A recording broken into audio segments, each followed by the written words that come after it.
प्रश्न देखने वाले हैं, अच्छे अच्छे प्रश्न लेकर आए हैं, देखेंगे समझिएगा।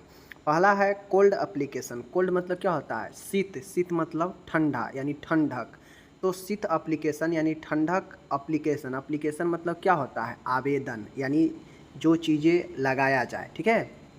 तो कोल्ड एप्लीकेशन के बारे में हमें समझाना है। आपके एग्जाम में 5 नंबर में पूछा जा सकता है, कभी हॉट एप्लीकेशन के बारे में, कभी कोल्ड एप्लीकेशन के बारे में। बड़ी आसान है, समझिएगा अच्छे से, ठीक है। कोल्ड एप्लीकेशन, नाम सही है कि कोल्ड एप्लीकेशन। एप्लीकेशन मतलब लगाना, ठीक है, और कोल्ड मतलब ठंडा, यानी ठंडा लगाना, ठंडक देना, ठीक है। एप्लीकेशन मतलब देना, देना भी हो सकता है, कुछ भी जो समझ लीजिए। कोल्ड एप्लीकेशन ऊतक जो होता है हमारा, जो टिश्यू होता है, ऊतक मांसपेशी, मांसपेशी व ज्वाइंट मतलब जो संधि, जहाँ पे ज्वाइंट होता है हड्डी का, वहाँ दर्द में राहत प्रदान करने की एक प्रक्रिया है। तो कोल्ड एप्लीकेशन क्या है? कोल्ड एप्लीकेशन आपके टिश्यू में, आपके मांसपेशी में, आपके ज्वाइंट में दर्द से राहत प्रदान करने की एक विधि है, एक प्रक्रिया है, जो भी कहिए। शरीर के किसी भाग में इन्फ्लामेशन होता है तो उस भाग में दर्द व सूजन होती है। सबसे पहले आपको मैं एक चीज़ें आपको बता दूं, यहाँ पे क्लियर कर दूं। अगर आपको एक चीज़ नहीं समझ में आ रहा है, ये इन्फ्लामेशन, तो अभी इतना समझिए कि इन्फ्लामेशन का मतलब होता है प्रभावित अंग, और प्रभावित अंग जो भी होगा वह आपका इन्फ्लामेशन में आता है। आपका दर्द, सूजन, लालिमा, ठीक है, ये सब आता है। जहाँ भी इन्फ्लामेशन होगा, जहाँ भी प्रभावित अंग होगा, वहाँ पे दर्द, सूजन, ओके, दर्द, सूजन, लालिमा, ये सब अगर होता है तो वह इन्फ्लामेशन को बताता है। तो ऐसे ही आपके शरीर में कहीं भी अगर इन्फ्लामेशन होता है तो उस भाग में दर्द और सूजन होता ही है, ठीक है।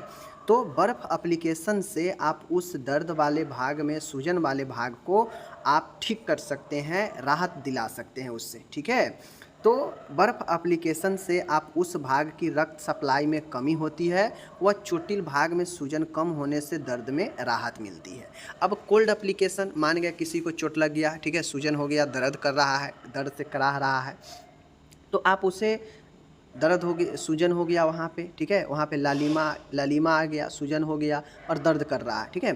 तो आप क्या करेंगे, एक बर्फ़ के टुकड़े लेंगे, ठीक है, बर्फ़ के टुकड़े लेंगे, उसको आप किसी कॉटन में बांध लीजिए, या फिर आप किसी भी तरीक़ा से आप उसके प्रभावित अंग पर अगर आप उसको ठंडक देते हैं तो क्या होगा, धीरे धीरे वहाँ पे ब्लड सर्कुलेशन कम होगा, क्योंकि ठंडक देने से जो ब्लड का कंट्रैक्शन होता है, ब्लड नली का, वह कम जाता है, समझ गए, जिससे जो ब्लड दूसरे अंगों तक जो जाएगा, जो दर्द है उसको कम करेगा, सूजन कमता है और दर्द भी जो है आपका क्या होगा, कम जाएगा।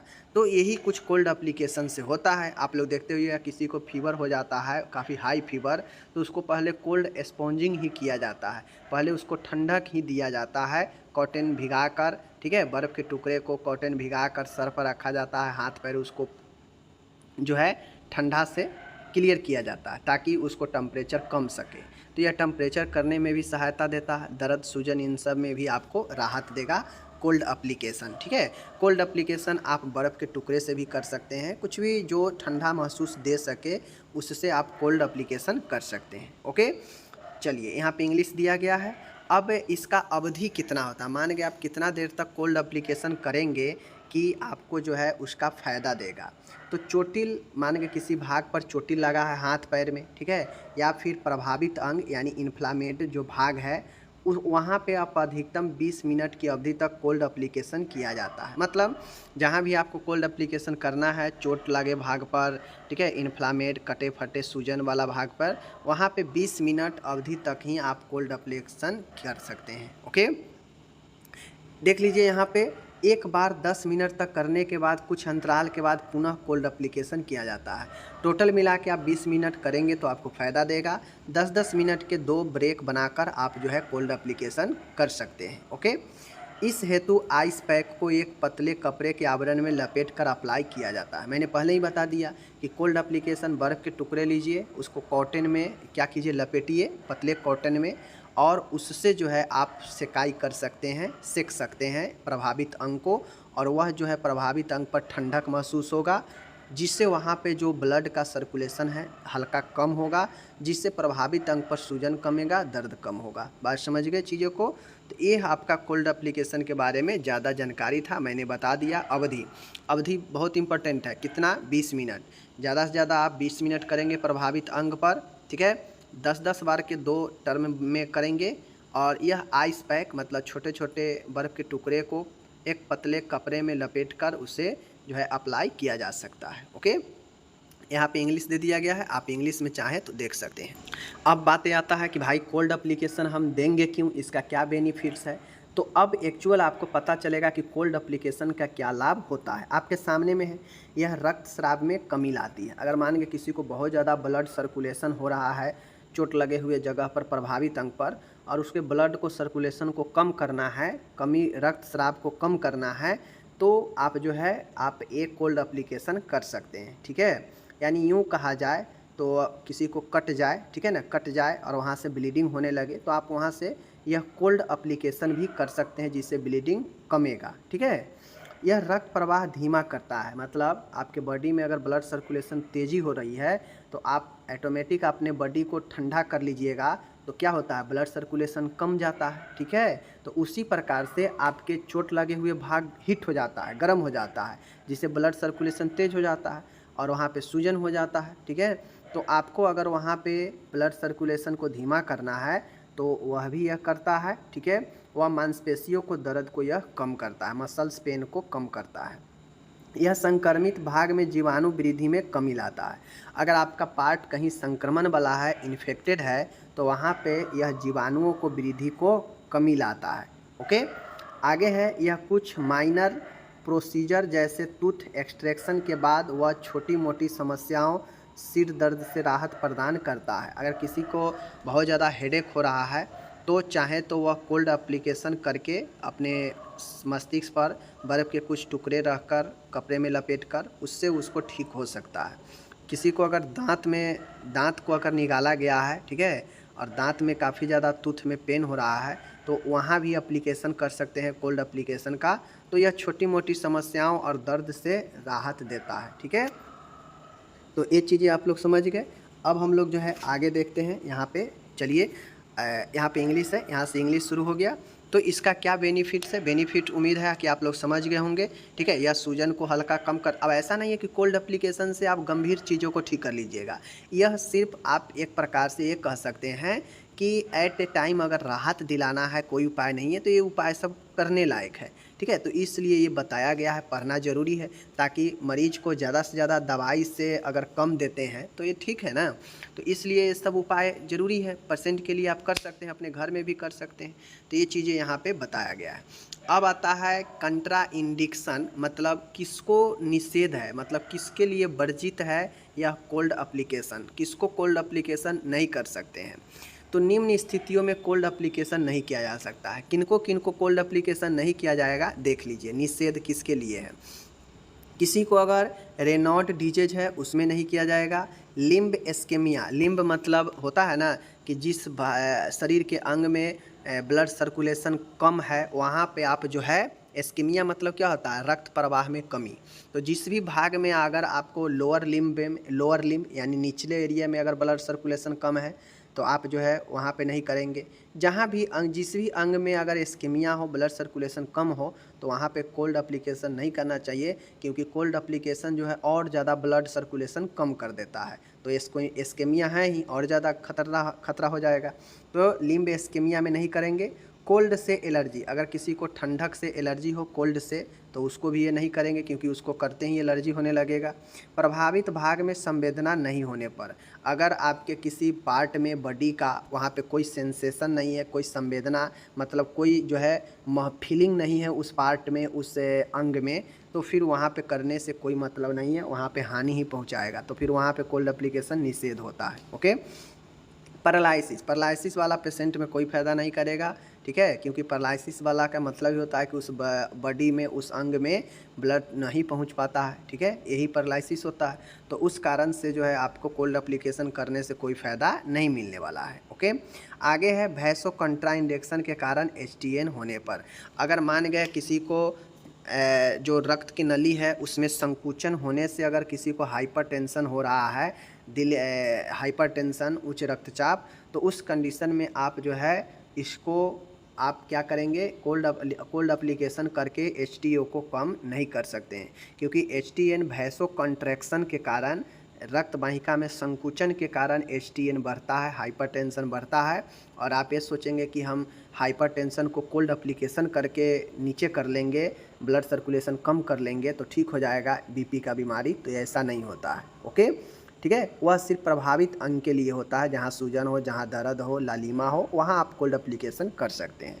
तो ये सारा चीज़ें कोल्ड एप्लीकेशन के लिए आपको क्या लिखना पड़ेगा, कोल्ड एप्लीकेशन है क्या, ठीक है, कोल्ड एप्लीकेशन का क्या अवधि होता है, इसका क्या बेनिफिट, या बेनिफिट के जगह पर उद्देश्य भी पूछ सकता है, तो दोनों में से कोई पूछेगा बता दीजिएगा। और यह कौन नहीं कर सकता है, ठीक है, तो कौन नहीं करेगा यानी किसके लिए निषेध है, कंट्राइंडेक्शन अभी बता दिए, तो ये चीज़ें आप लोग लिखिएगा। 5 नंबर्स में ज़्यादा ये क्वेश्चन नहीं पूछेगा। यहाँ पे टोटली ऊपर वाला जो है इंग्लिश मैंने यहाँ पे दे दिया है। अब यहाँ पे बहुत ही जानदार प्रश्न आ रहा है। प्रश्न क्या है कि मरीज के बिस्तर तैयार करने की यानी बेड मेकिंग का परिभाषा बताना है, इसके प्रकार बताना है, इसके उद्देश्य बताना है, और इसके नियम या सिद्धांत जो भी कहिए, बेड मेकिंग का प्रिंसिपल, बेड मेकिंग का उद्देश्य, और बेड मेकिंग का प्रकार, और बेड मेकिंग का परिभाषा हमें बताना है। यह क्वेश्चन अगर आप टोटल पूछेगा तो 10 नंबर में, और इसमें से बेड मेकिंग का उद्देश्य पूछ ले या नियम पूछ ले तो जो है आपको 5 नंबर में पूछ देगा, ठीक है। चलिए हम लोग आज इसको डिस्कस करते हैं। ओके, तो यहाँ पे बेड मेकिंग है। बेड मेकिंग के आप लोग नाम से यह स्पष्ट है कि बेड मेकिंग मतलब बिस्तर बनाना, ठीक है। तो बिस्तर बनाना क्या होता है, देखिए, बेड मेकिंग मरीज के बीमारी के अनुसार व सुविधा हेतु बिस्तर तैयार करने की एक तकनीक है। बेड मेकिंग, बिस्तर बनाना एक तकनीक है। अब बिस्तर हम लोग घर में भी बनाते हैं, ठीक है, अपने सोने के लिए भी बनाते हैं, नॉर्मल तरीक़ा से भी, जहाँ मन वहाँ एक जाजिम बिछा दीजिए, चादर बिछा दीजिए, लेट जाइए, तो वो भी तो एक बिस्तर ही होता है। बट एक अस्पताल में जो बिस्तर बनाया जाता है वह एक टेक्निक से बनाया जाता है, वह एक तकनीक का इस्तेमाल करके बनाया जाता है, जिसमें मरीजों को ध्यान में रखते हुए, उसके स्वास्थ्य स्थिति को ध्यान में रखते हुए अच्छे से बेड तैयार किया जाता है। तो जो बेड मेकिंग होता है वह प्रॉपर एक मरीज के बीमारी के अनुसार सुविधा के लिए बिस्तर तैयार करने की एक तकनीक ही बेड मेकिंग होता है, समझ गए। बिस्तर बीमार व्यक्तियों को आराम प्रदान करने व सही पोजीशन में लेटने हेतु तैयार किया जाता है। अब जो बिस्तर होता है खास टेक्निक के इस्तेमाल करके मरीज के अनुसार, उसके स्थिति के अनुसार इसीलिए बनाया जाता है ताकि उसको आराम दिया जा सके, उसको सही पोजीशन में लेटने में मदद मिले, इसलिए तैयार किया जाता है, ठीक है। नर्स की एक प्रमुख जिम्मेदारी होती है कि वह मरीज को साफ रिंकल फ्री बेड उपलब्ध कराए।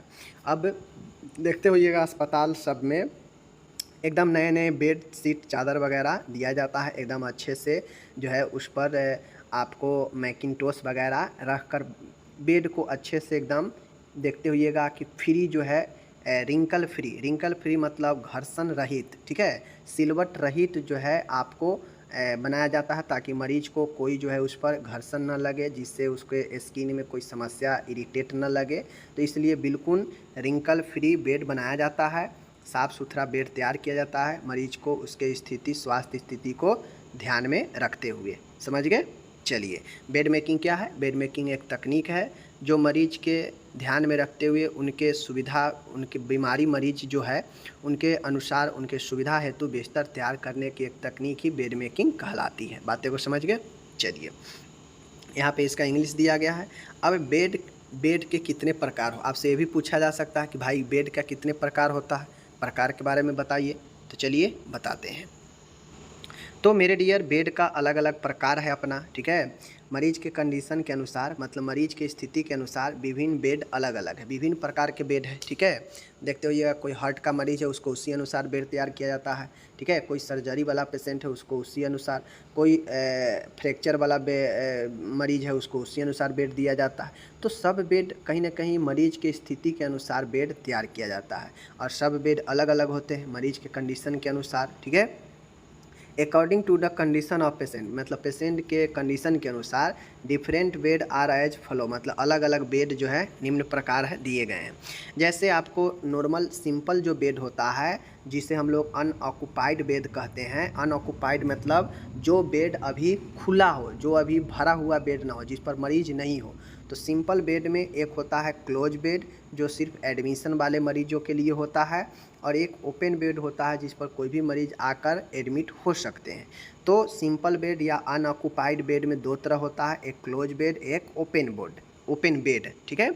और नेक्स्ट बेड सब जो है, एक है ऑक्युपाइड बेड जिस पर पहले से मरीज है तो वह ऑक्युपाइड बेड हो जाएगा, छेका हुआ जिसको बोलते हैं, भरा हुआ बेड।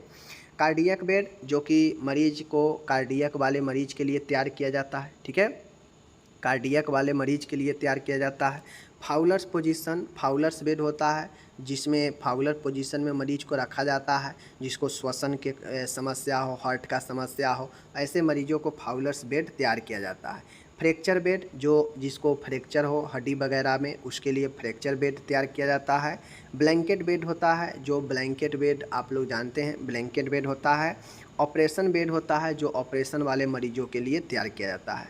तो बहुत सारे अलग अलग जो है आपके बेड मिल जाएंगे, ठीक है। यह बेड जो है आपके मरीज के स्थिति के अनुसार जो है दिया जाता है। अगर कोई अस्थमा वाला मरीज आएगा तो उसको जो है फाउलर्स बेड दिया जाएगा, ठीक है। कोई अगर हार्ट वाला पेशेंट आएगा उसको कार्डियक बेड तैयार किया जाता है। कोई अगर फ्रैक्चर वाला आएगा तो फ्रैक्चर बेड तैयार किया जाएगा, समझ गए। तो ये चीज़ होता है। ऑक्युपाइड बेड कहने का मतलब होता है कि पहले से मरीज है, लेकिन पहले से जो मरीज है तो उसका भी बेड तो बनाना पड़ता है। मरीज 1-2 दिन रहा, बेड ख़राब हो गया तो उसका तो बेड बनाना पड़ेगा ना। तो ऑक्युपाइड बेड में मरीज वहाँ पे रहता है उसी बेड पर, और उस बेड को मरीज को रहते हुए उस बेड को तैयार करना ही ऑक्युपाइड बेड कहलाता है। बातें को समझ गए।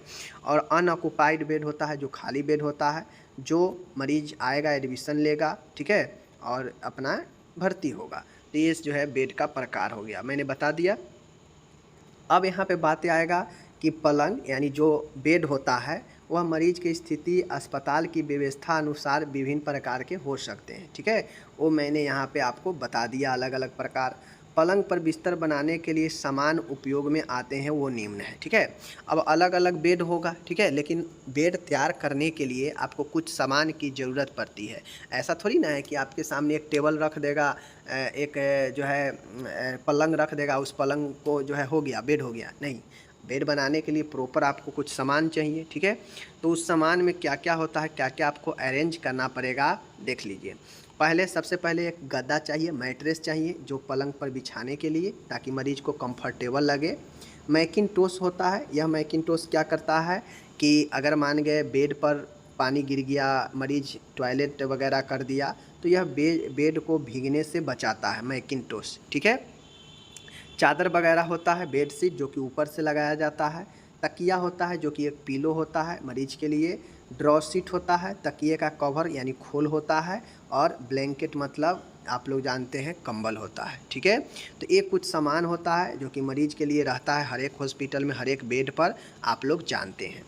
अब आता है कि भाई बिस्तर तैयार जो करते हैं इसके पीछे का उद्देश्य, मकसद क्या है, क्यों हम बेड मेकिंग करते हैं। तो अभी तक आप लोग समझ गए होंगे कि बेड मेकिंग करने का क्या उद्देश्य है, ठीक है। तो बिस्तर बनाने का प्रमुख उद्देश्य निम्न प्रकार के है। हम किन किन उद्देश्यों के कारण हम बेड मेकिंग करते हैं, चलिए हम दिखा देते हैं। उद्देश्य यही है कि भाई मरीज को सुरक्षित और आरामदायक बिस्तर प्रदान करना। बिस्तर इसीलिए ना बनाया जाता है ताकि मरीज को सुरक्षित और आरामदायक बिस्तर दिया जाए। मरीज को साफ़ सुथरा, झुर्रियों से मुक्त बिस्तर प्रदान करना। मरीज को साफ़ सुथरा, रिंकल फ्री बेड तैयार करना। अगर हो सकता है मरीज अपने से या उसका घर वाला बेड तैयार करे तो हो सकता है उस पर बहुत सारा परेशानी हो, साफ़ सुथरा ना हो, जैसे तैसे बना देगा। लेकिन आपका बेड टेक्निक बनाने का पता है, देखिए बेड लगाना, बेड मेकिंग करना भी एक टेक्निक है, समझ गए। आपको ये प्रॉपर ट्रेनिंग दिया जाता है कि कैसे हम जो है बेड किन किन लेयर के बाद किन का इस्तेमाल करेंगे, किसके बाद किसका इस्तेमाल करेंगे, और प्रॉपर एक बेड मेकिंग करेंगे। तो ये ट्रेनिंग में बताया जाता है।